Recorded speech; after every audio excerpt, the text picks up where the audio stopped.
Assalamualaikum warahmatullahi wabarakatuh. A'udzu billahi minasy syaithanir rajim. Bismillahirrahmanirrahim. Utlu ma uhiya ilaika minal kitabi wa aqimis shalah. Inna sholata tanha 'anil fahsya'i wal munkar waladzikrullahi akbar wallahu ya'lamu ma tasna'un. Wala tujadilu ahlal kitabi illa billati hiya ahsan illa alladhina zalamu minhum wa qulu آمنا بالذي أنزل إلينا وأنزل إليكم وإلهنا وإلهكم واحد ونحن له مسلمون صدق الله العظيم. Bismillahirrahmanirrahim. Assalamualaikum warahmatullahi wabarakatuh. Waalaikumsalam warahmatullahi wabarakatuh. Alhamdulillahirabbil alamin wassalatu wassalamu ala asrofil anbiya'i wa mursalin wa ala alihi wa ashabihi ajmain amma ba'du. Indahnya di pagi hari ini Allah kembali perkenankan kita untuk bersilaturahmi di acara ngobrol perkara ilmu. Ngopi yuk. Sebelumnya saya akan menyapa terlebih dahulu Bapak Ustadz Ahmad Haris Riswanto. Assalamualaikum Pak Ustadz. Waalaikumsalam warahmatullahi wabarakatuh. Kabarnya gimana Pak Ustadz? Alhamdulillah sehat, baik. Alhamdulillah baik. Jamaah ibu-ibu yang ada di lokasi gimana nih kabarnya Bu? Alhamdulillah sehat. Nah, untuk topik ngopi kita di pagi hari ini yaitu terkait dengan filosofi gerakan sholat. Nah, itu untuk penjelasan lebih lanjutnya seperti apa, kita akan langsung saja mendengarkan. Silahkan Pak Ustadz. Assalamualaikum warahmatullahi wabarakatuh. Alhamdulillahi wahdah. Summassalatu wassalamu ala rasulillah wa ala alihi wa ashabihi wa man tabi'a rusydah amma ba'dah. Jamaah yang dimuliakan Allah dan juga pemirsa Sinpo TV dimanapun berada, semoga kita semua menjadi hamba-hamba Allah yang terbaik, amin ya rabbal alamin. Pagi yang berbahagia ini tema obrolan kita adalah filosofi gerakan sholat, bahwa ibadah yang teristimewa dari kesekian ibadah kita ini adalah sholat. Nah, sholat itu sendiri kalau kita ngaji dalam ilmu fikih, definisinya adalah aqwalun wa af'alun muftatahatun bit takbir wa muhtatamatun bit taslim. Salat itu adalah beberapa gerakan, beberapa bacaan yang diawali dengan takbiratul ihram dan diakhiri dengan salam. Lah di dalam sholat itu ada gerakan-gerakan. Nah inilah yang jadi tema kita pagi ini. Setiap gerakan dalam sholat itu mengandung pelajaran atau filosofi. Dan orang yang sholatnya sudah benar, insya Allah akan sesuai dengan ayat yang dibacakan oleh qari'ah kita tadi. Innas sholata tanha anil fahsya'i wal munkar. Orang yang sholatnya benar insya Allah terhindar dari perilaku buruk dan perilaku jahat. Lah dalam sholat kita tadi didefinisikan adalah af'alun, beberapa gerakan. Gerakan yang pertama kali kita lakukan ketika sholat adalah berdiri. Benar ya? Berdiri ini termasuk wajib dalam sholat wajib. Tapi sunnah dalam sholat sunnah. Ibu nih yang masih seger buger begini, ketika sholat sunnah boleh tidak berdiri dengan duduk, Tapi kalau masih sehat, seger buger kok sholat dengan duduk, kayaknya ya kurang nikmat ya. Lah iya. Sama ibu yang lain traweh pada berdiri, ibu duduk aja dari awal sampai akhir. Boleh, boleh. Cuman kalau masih sehat, kok kayak ngarepin. Ketika kita berdiri, ini adalah gerakan pertama dalam sholat. Berdiri itu menunjukkan penghormatan. Maka filosofi pertama, orang yang sholatnya bagus adalah orang yang bisa menghormati yang lain. Kita misalnya duduk, kemudian datang orang yang kita hormati, untuk menyambut, memberikan penghormatan, kita berdiri. Wong ibu aja kalau nganten datang kita berdiri aja. Iya. Padahal kita tahu ngantennya itu siapa. Apalagi orang yang benar-benar kita hormati, apalagi ini mau menghadap Allah, zat yang termulia. Maka kalau memang masih kuat berdiri, yo berdiri walaupun tidak wajib. Jadi filosofi pertama ketika kita berdiri adalah sebagai bentuk penghormatan. Maka orang yang sholatnya bagus adalah orang yang bisa menghormati yang lain. Yang kedua, setelah kita berdiri, gerakan yang kita lakukan apa? Takbir, mengangkat tangan.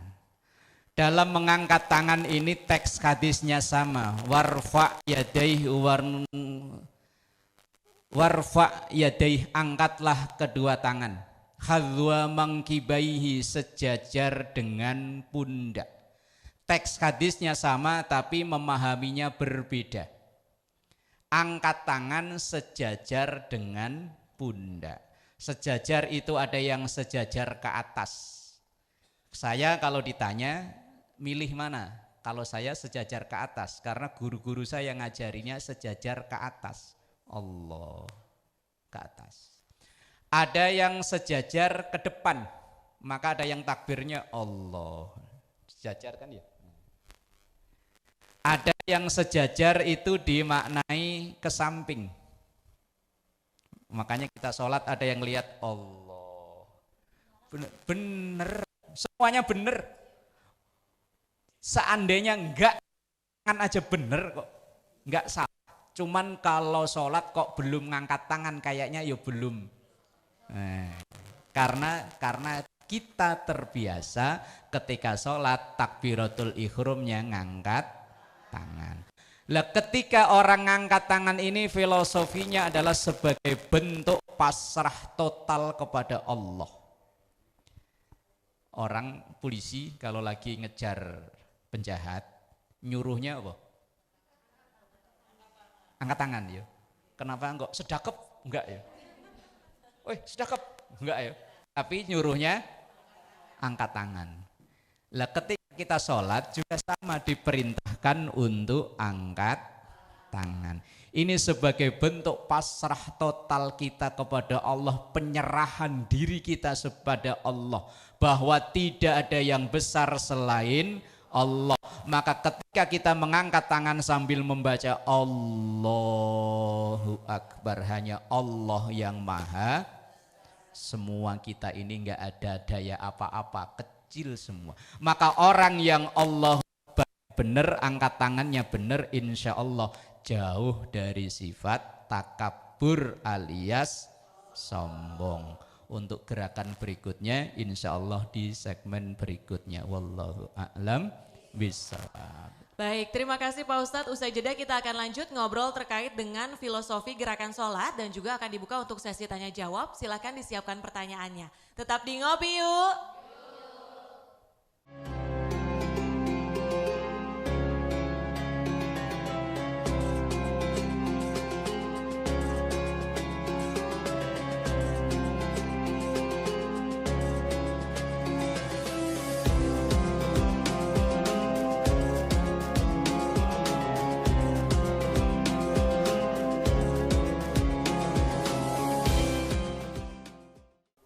Alhamdulillahirrabbilalamin, kita masih dalam acara Ngopi, ngobrol perkara ilmu. Ngopi yuk. Untuk mengawali segmen kedua kali ini akan terlebih dahulu dibuka untuk sesi tanya jawab. Untuk dua orang penanya silahkan sebutkan nama dan juga pertanyaannya.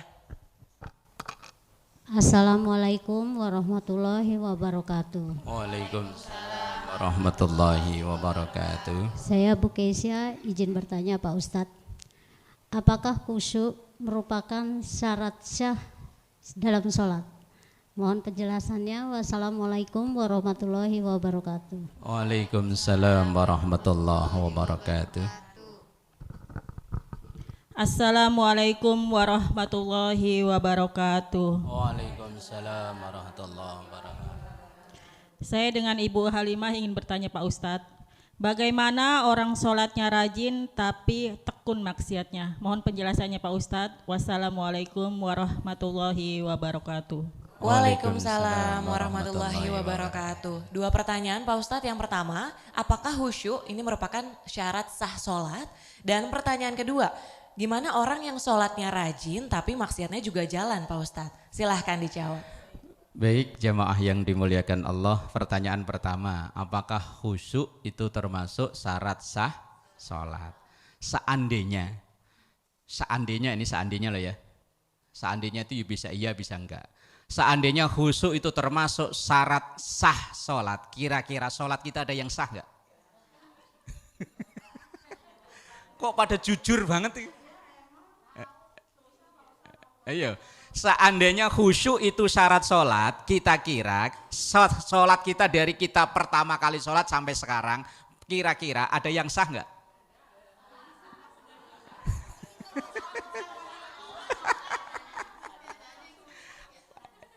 Enggak ya? Enggak ya? Kira-kira enggak ya? Jujur loh ini. Wong kita jujur enggak jujur ngorkep ate catatan lengkap ya?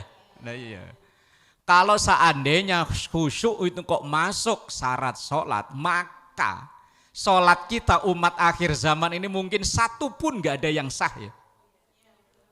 Bener ya? Lah terus gimana? Ini saya kutipkan ada keterangan dalam kitab Nihayatuz Zain, tulisannya Imam Nawawi Banten, asli ulama Indonesia. Ya karena beliau orang Indonesia, tahu watak orang Indonesia. Maka apa komentar beliau? Amal khusyu'u fi juz'in minas salati fawajibun laisa bisyartin walau fi takbiratil ikhrami. Adapun khusyuk dalam salat itu fi juz'in minas salati, di salah satu bagian salat. Berarti bukan semuanya. Salah satu bagian salat fawajibun, maka itu hukumnya wajib. Laisa bisyartin, dan itu bukan syarat, bukan. Walau fi takbiratil ikhrami, walaupun hanya ketika takbiratul ikhram. Jadi sholat umpama ibu kalau sholat subuh berapa menit bu? Apal berarti ya, udah kayak kecil kok ya. Kelamaan 5 menit mah. Kelamaan. Itu yang masih proses ngapalin itu mah. Lah wong ya udahlah dibikin tengah-tengah 4 menit ya kan, ditingin tengah-tengah. Dalam 4 menit sholat subuh dari takbiratul ikhram sampai salam, kira-kira inget Allahnya berapa persen?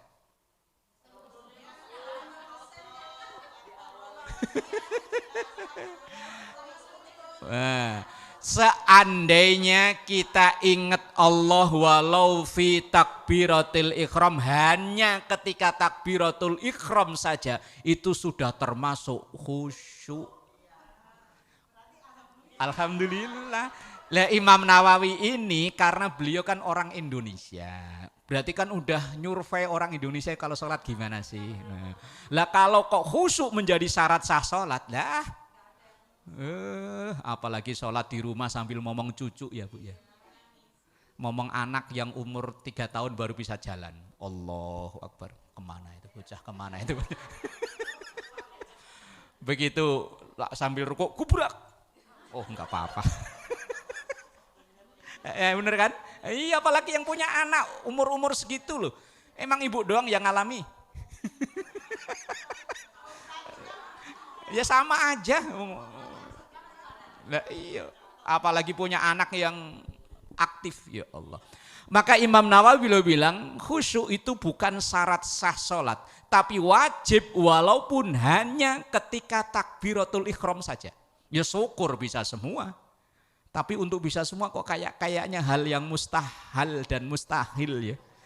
Maka beliau bilang walaupun hanya ketika takbiratul ihram engkau ingat Allah itu udah termasuk bagian dari khusyuk. Ya syukur-syukur nambah ketika sujud, ya syukur-syukur nambah ketika ruku. Lah syukur-syukur semuanya tapi kok kayaknya susah. Kalau bahasa beberapa waktu yang lalu yang sempat viral angel. Angel. Maka khusyuk bukan syarat sah sholat, bukan. Tapi wajib dilakukan walaupun hanya di bagian tertentu saja. Entah ketika takbiratul ihram, entah ketika sujud atau di bagian-bagian yang lain. Yang penting ketika dari awal sampai akhir ada bagian kita ingat Allah. Mosok ngadep Allah nggak ingat Allah sama sekali kan yo. Lah iya yo. Nah, walaupun cuma bentaran ya. Nah, itu yang pertama, jadi bukan syarat sah sholat. Yang kedua, apa tadi? Kok lupa? Gimana orang yang sholatnya rajin, maksiatnya tetap jalan Pak Ustadz? Pulang jamaah, langsung megang HP, buka apa itu? Yang lagi heboh, judi online.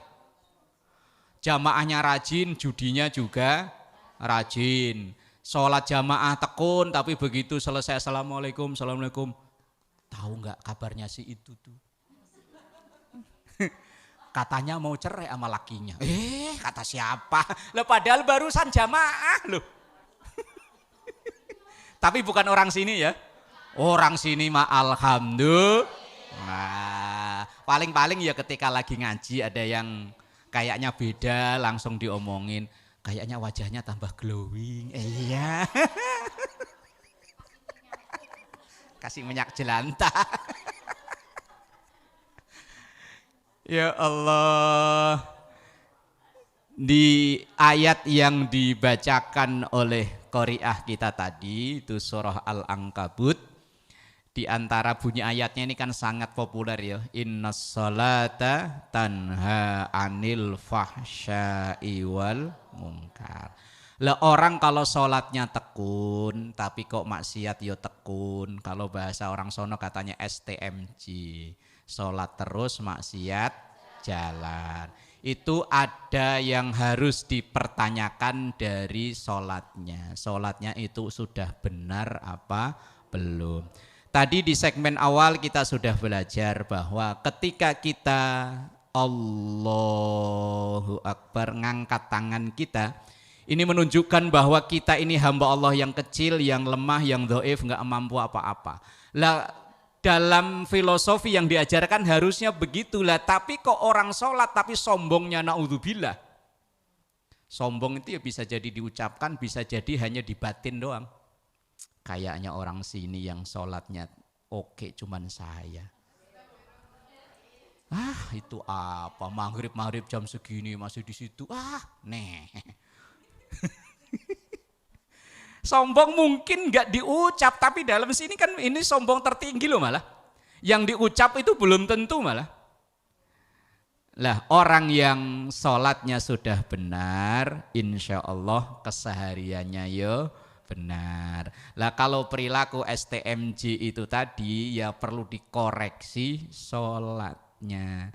Sholatnya itu sudah ada efek atau belum dalam kesehariannya. Kalau belum maka kita belajar lagi dari sisi mana sih sholat kita yang belum benar. Jangan sampai sholat rajin jidat sampai hitam. Karena sujudnya diusek-usek. Tapi perilakunya naudzubillah, omongnya enggak terkontrol. Ya naudzubillah ya. Makanya kita terus belajar, enggak ada istilah berhenti untuk belajar. Insya Allah untuk filosofi gerakan sholat akan dilanjut di segmen berikutnya. Wallahu a'lam. bisawab. Baik, terima kasih Pak Ustadz. Tadi 2 pertanyaan sudah dijawab. Nanti kita akan lanjut ngobrolnya usai jeda. Tetap di Ngopi Yuk.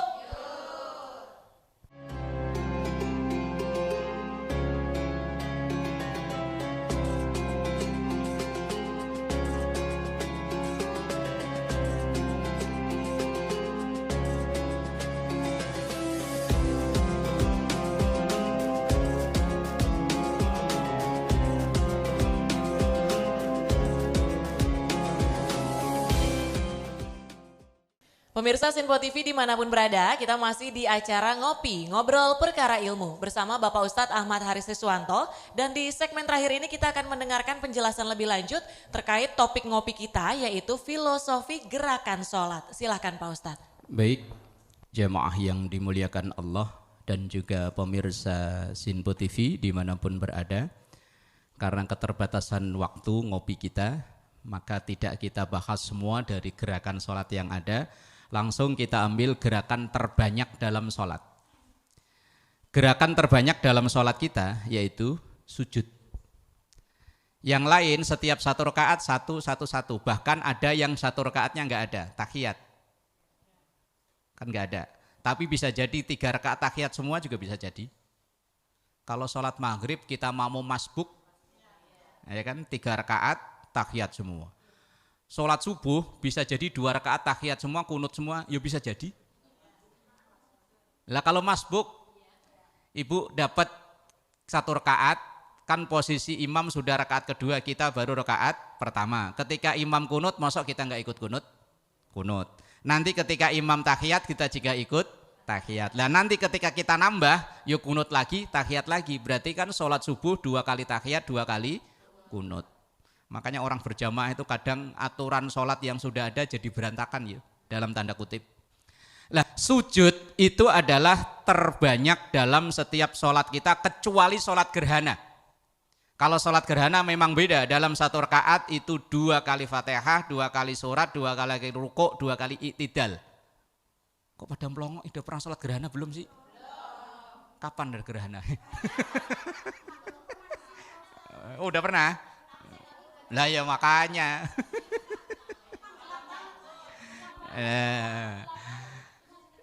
Dalam sujud itu mengandung filosofi yang luar biasa. Maka sholat itu kadang diidentikan dengan sujud. Karena inti dari sholat itu diantaranya ada dalam sujud. Posisi terdekat seorang hamba dengan Tuhannya adalah saat lagi sujud. Maka ketika sujud, perbanyak doa. Dan di dalam sujud itulah filosofi gerakan luar biasa. Anggota tubuh yang paling kita biayai mahal. Ini loh. Ini kan biayanya paling mahal ya. Lah kalau laki sih agak murah lah. Lah kalau yang ini kan mahal ya. Pala 1 kerudungnya 85. Bisa dicek dah di lemari ada berapa kudung. Nah, ngaku nggak ngaku terserah. Lah iya, pala 1 kerudungnya ada berapa? Ini harga paling mahal. Kita kalau ketemu orang disentuh tangan, disentuh pundak nggak marah. Tapi coba kalau kita ketemu orang langsung disentuh pala, songong. Ini yang paling kita hormati, paling kita biayai mahal, paling kita banggakan. Wong ketika foto juga ini aja. Mana ada foto kaki ini? Lah iya. Tapi ketika sujud, letakkan sejajar dengan lutut, letakkan sejajar dengan telapak kaki. Walaupun kita orang yang hidup biayanya mahal, terhormat, dihormati orang, tapi ingat suatu saat engkau akan turun seperti lutut di tengah. Suatu saat engkau akan bahkan turun terbawah seperti telapak kaki. Orang yang sholat enggak akan lupa diri. Walaupun mungkin hari ini berada di puncak karirnya, tapi ingat karir enggak lama kok.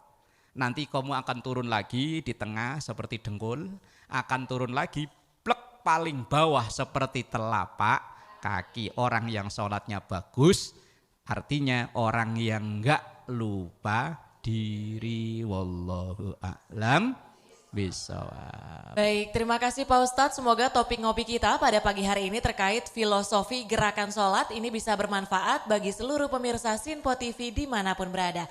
Akhir kata, saya Tiara Dianti, mewakili kerabat kerja yang bertugas, pamit undur diri. Terima kasih. Wassalamualaikum warahmatullahi wabarakatuh. Waalaikumsalam warahmatullahi wabarakatuh. Nastaghfirullahaladzim laqal ma'bud ya dzal jalali wal ikram. Bismillahirrahmanirrahim.